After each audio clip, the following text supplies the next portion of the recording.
ye rank for amambre ma ya omo amambre ya wo mo ya na se rituals na se amane anananum aya asambre wo mo atoato so egusu a eye nsam abeto dwa se papa we this 3 years wo worry abayo we 12 years no obia ka bia mpa na no onya nti eya positive wo Ghana eyo mo adwuma yie ede omo ho egumu eye nhwehwemu investigation ahodo de wo ma ye pa na ya positive nsam a mo de abeto dwa se sia ne se eye sa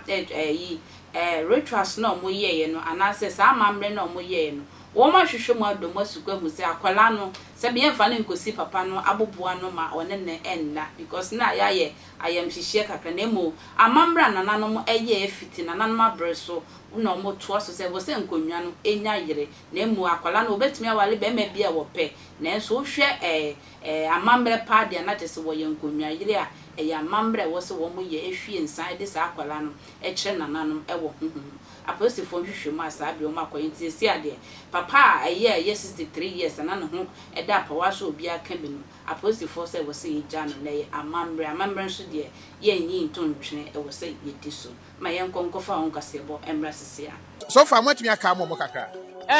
still no omo jiso omo say omo pese omo hu omo hima no omo sanka omo hima no so no omo but say why na keep on that is the question. For us, it even beats our imagination. 17 days. You understand?